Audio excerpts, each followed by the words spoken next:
Last month my life blew up when I walked into my ex-girlfriend's engagement party, and her fiancé turned out to be my older brother. I was halfway through a chicken skewer at this bougie rooftop engagement party when I saw her. Mia. My Mia. Well, ex-Mia. The same girl who used to sneak me leftover sushi from her waitressing shifts, who cried in my arms the day she got accepted into grad school in New York, and who ghosted me 3 years ago like I never existed. And there she was. In a white, lacy dress, not quite bridal, but close enough to make my stomach lurch, with her arm wrapped around a man in a navy suit I'd know anywhere. Ethan. My older brother. The golden boy. The doctor. The one my mom introduced at every family barbecue like he'd invented oxygen. He was laughing like he had no idea the universe was about to sucker punch him. Or maybe I was the one about to get hit. Because the moment Mia spotted me, her smile vanished, and Ethan looked over his shoulder to see who'd caused it. Our eyes met. My skewer slipped out of my hand and hit the floor like it was trying to bail from the drama too. Daniel? Ethan called, surprised, striding over.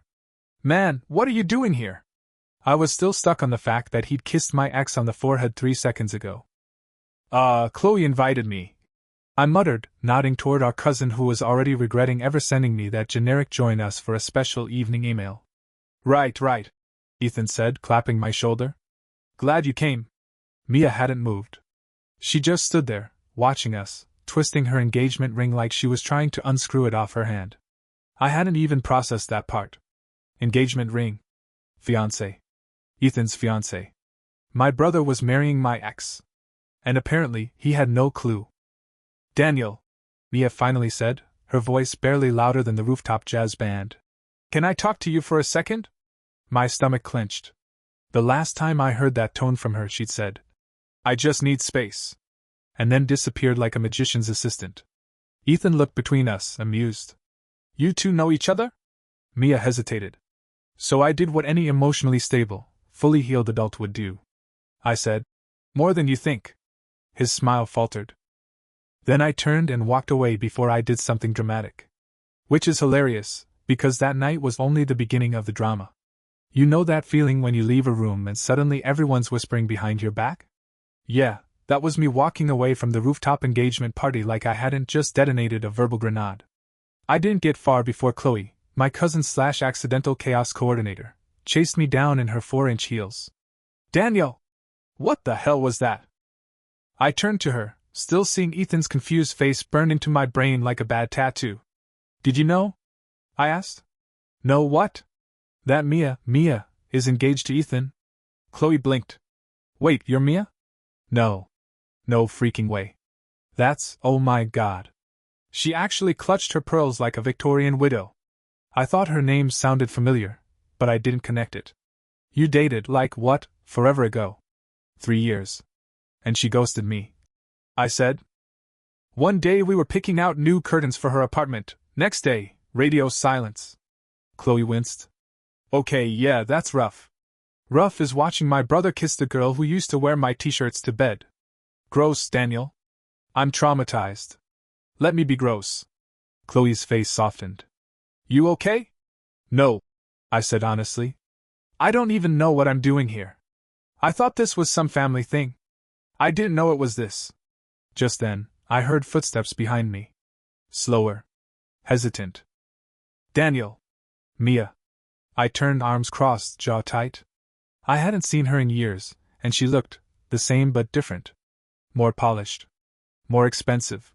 Like she'd been airbrushed into someone else's life. We need to talk, she said quietly. I nodded at Chloe, who muttered something about cocktails and made herself scarce. Mia pulled me into a corner behind a row of fake plants and string lights, like that would somehow hide the emotional car crash unfolding between us. You weren't supposed to be here, she said. Oh, I gathered. I didn't know how to tell you. Try starting with, hey, I'm engaged to your brother. That might have been a fun icebreaker. She flinched. It wasn't planned. Ethan and we met at a conference last year. I didn't know he was your brother. That made me laugh. Like actually laugh out loud. You dated me for a year and never once saw a photo of him?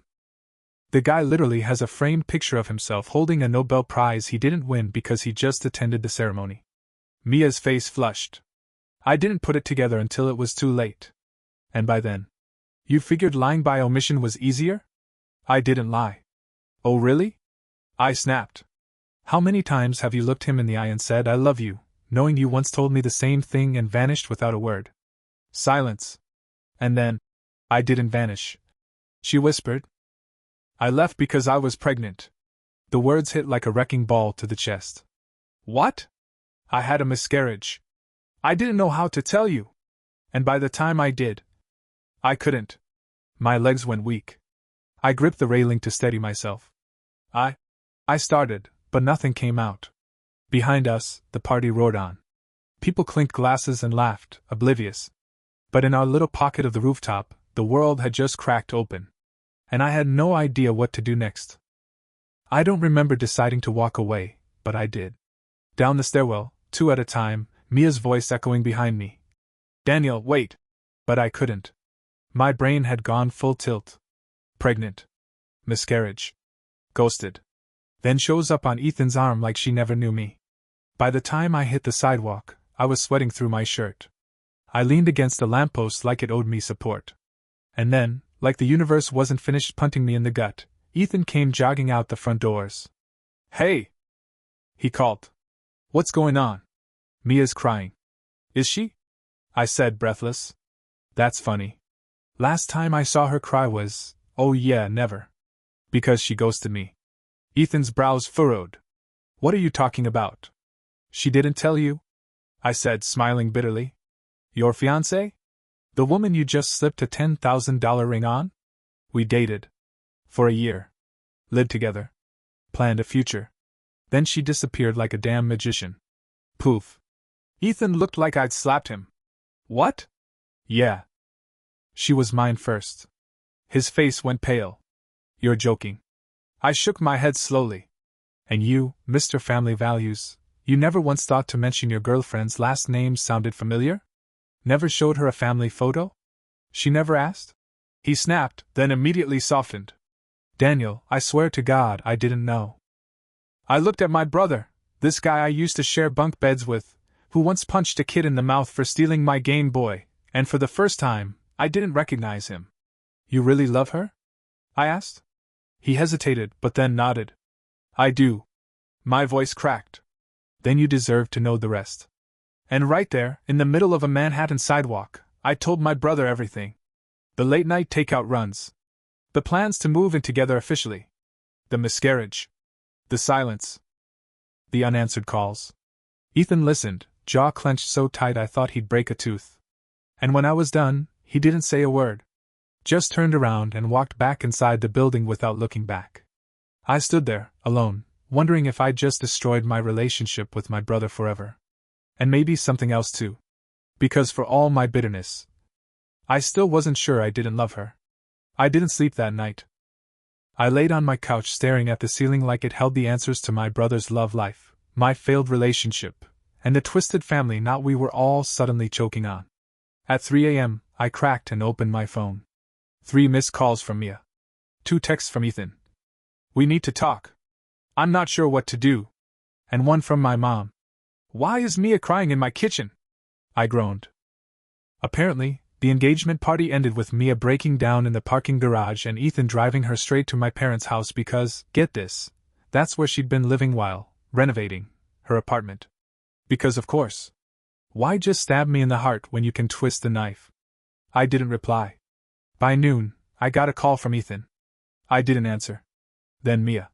Also ignored. Then my mother. Big mistake ignoring that one. Daniel James Wallace, you will get your butt over here this instant or I swear I will start a group text with the entire family and tell them everything. I debated letting her. But curiosity, and guilt, won out. I showed up 20 minutes later, unshaven, unshowered, and very much not ready. The moment I walked through the front door, I found Mia sitting at the kitchen island, her eyes red-rimmed, my mother hovering with a tray of tea like emotional trauma could be fixed with chamomile. Ethan was pacing the living room like a caged tiger. Hi, I said like that was a normal greeting in this psychodrama.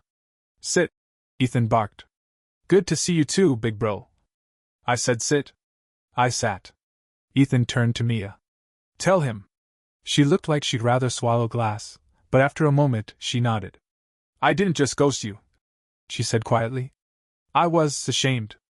After I lost the baby, I didn't know how to face you. You were so excited. So sure. And I wasn't. I looked at her, throat tight. We could have figured it out together, I said. I know, she whispered. But I wasn't ready. And then I got accepted to the NYU fellowship. And I convinced myself leaving was for the best. Ethan ran a hand through his hair. And when we started dating, you really didn't know I was his brother? No. I swear. I didn't know until I saw that photo of the two of you fishing when you were kids. She let out a bitter laugh. By then, I was already falling for you. And I panicked. Ethan turned to me. So now what? What do we do? I looked at both of them. Two people I once loved. One still might. And the other, my own brother, caught in the middle. I don't know, I said honestly. But I know one thing. What's that? Mia asked. You can't marry him until he knows everything. Ethan's eyes narrowed. What do you mean? And just like that, the real secret, the one Mia never told either of us, was about to explode. Ethan froze. What do you mean everything? Mia's lips parted, but no sound came out. I looked at her.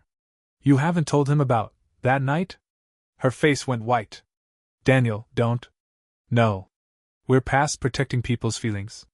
He needs to know what happened. Ethan stepped forward. What night? I leaned back, steadying myself. 2 months after she left me. Before she moved back here. She showed up at my apartment in Brooklyn.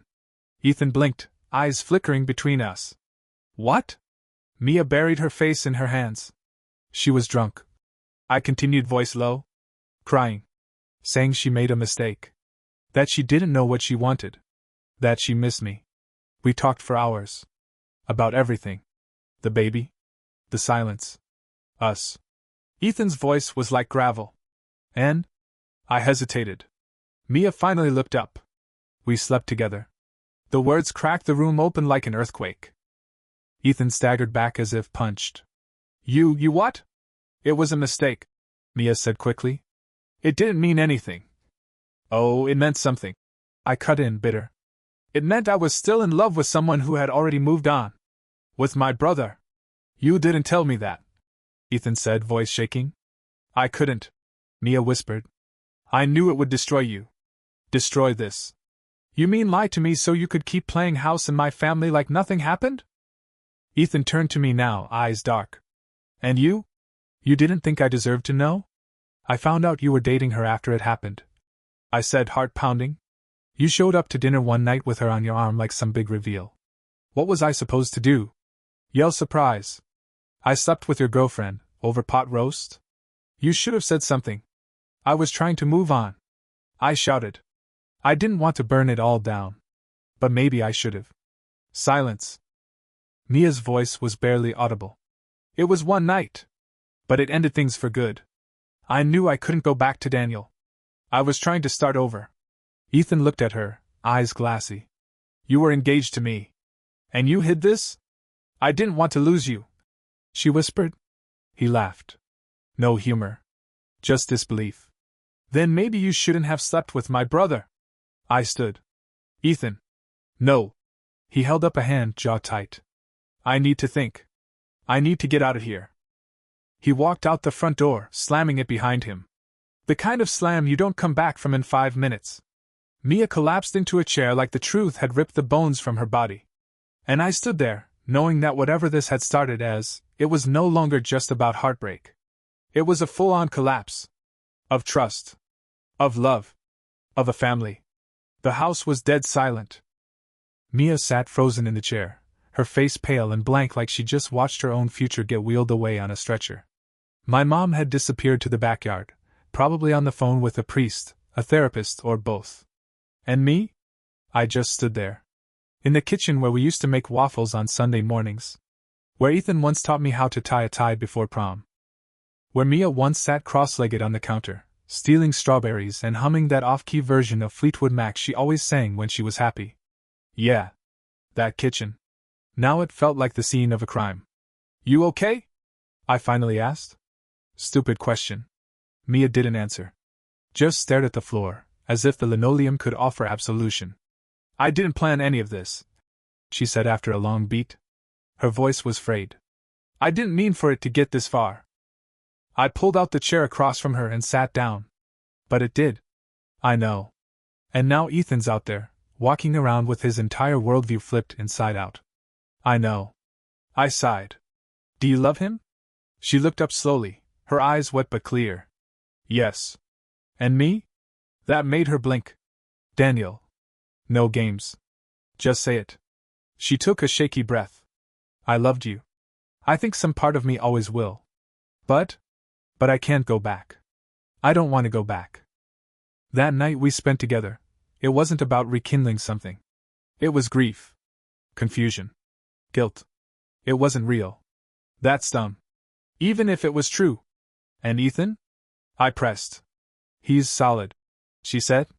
"Safe. The person I want to build a life with." I just didn't expect my past to crash through the ceiling like a wrecking ball. "Well," I said with a bitter smile, "welcome to the Daniel experience." A door creaked open behind us. We both turned. It was Ethan.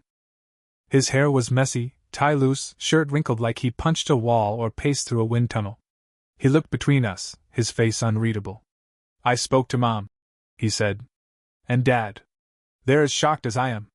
"That's not hard," I muttered. Ethan ignored it. "I needed time to process." "Still do. But I came back because I have questions. And I want answers from both of you." Mia stood. "Anything. I'll tell you anything." Ethan held up his hand. "Not now." He turned to me. "I want to talk to Daniel. Alone." Mia looked like she wanted to protest, but thought better of it. She left the room without another word. Now it was just us. The Wallace brothers. 10 years of shared childhood. And now, a hell of a mess to clean up. We sat across from each other at the kitchen table like two opposing generals negotiating a ceasefire after a war either of us had seen coming.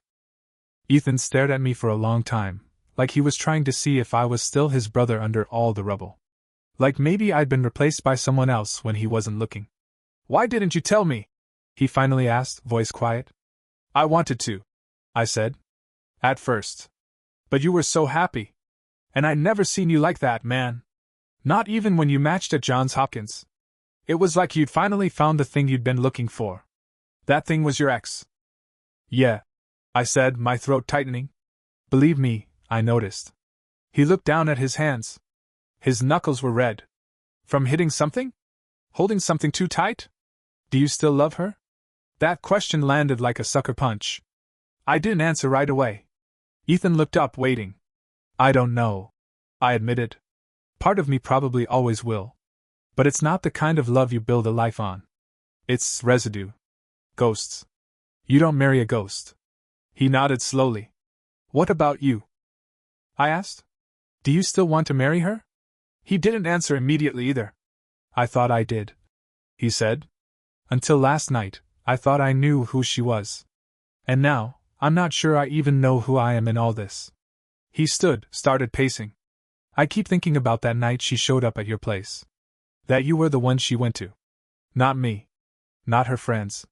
You. She didn't know how to handle it, Ethan. And I'm supposed to believe she magically grew into a trustworthy life partner after that?" I didn't say anything. Because I didn't know.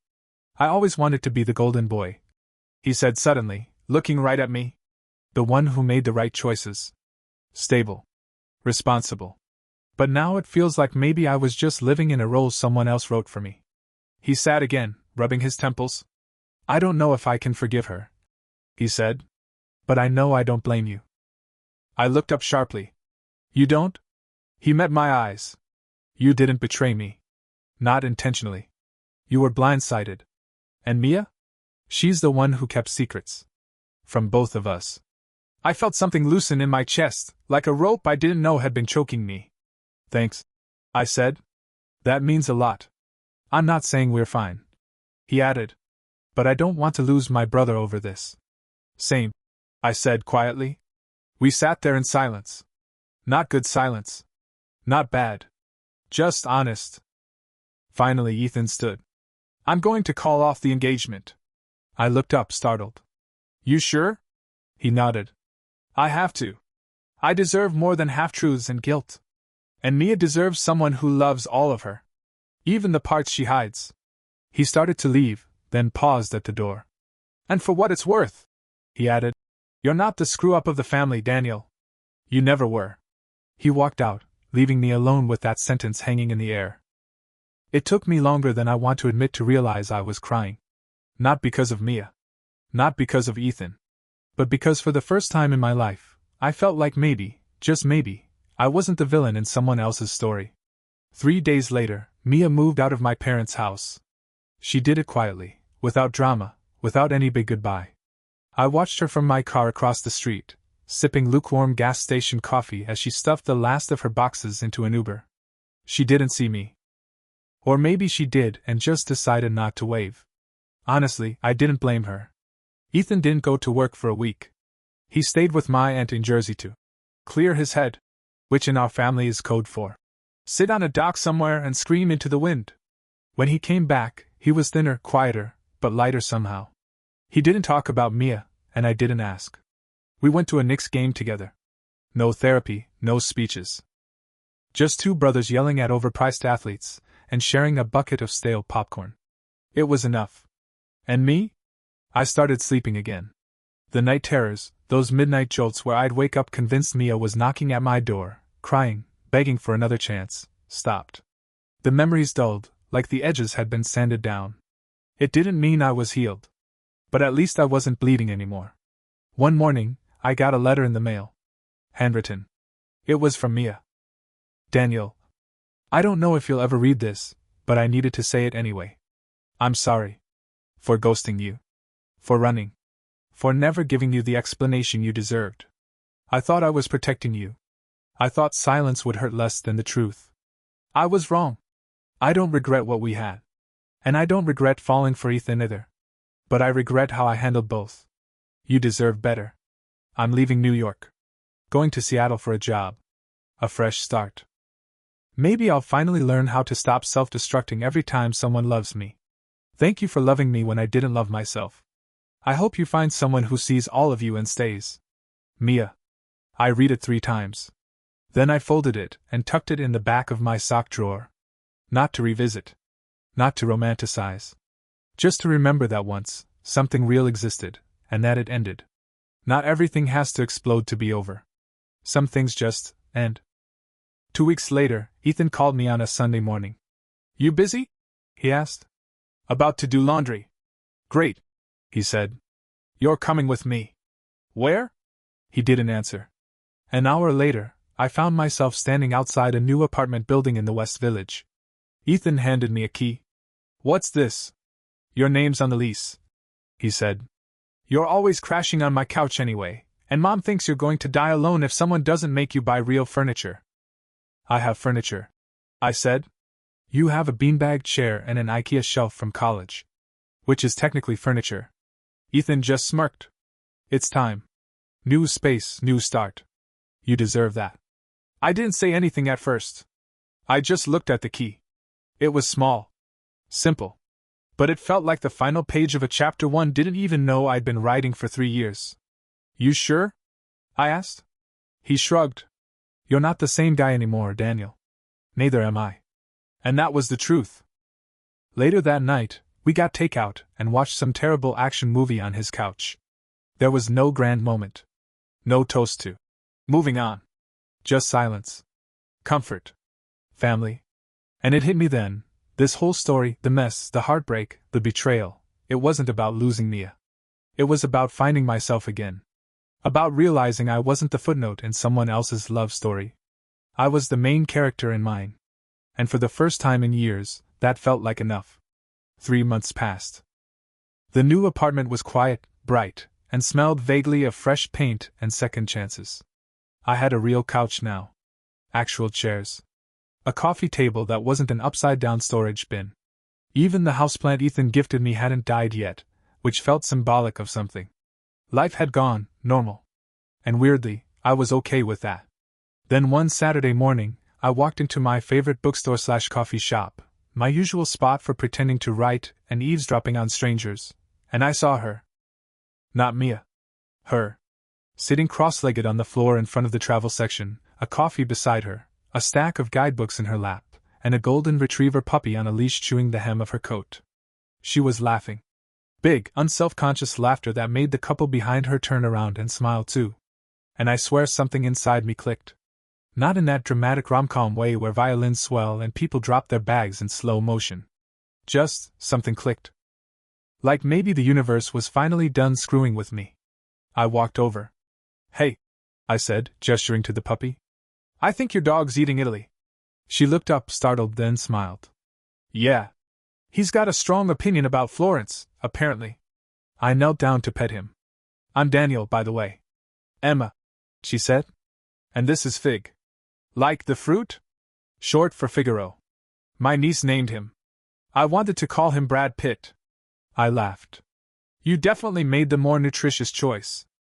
She tucked a strand of hair behind her ear. "You come here a lot?" "Too much. The staff judges my muffin consumption." "Well, if it helps, you've got a very non-judgmental dog person here." And just like that, something new began. No baggage. No ghosts.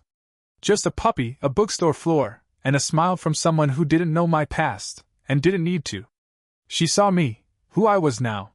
And maybe, just maybe, that was exactly the kind of love I'd been waiting for. Not explosive. Not complicated. Just real. And this time, I didn't run. I stayed.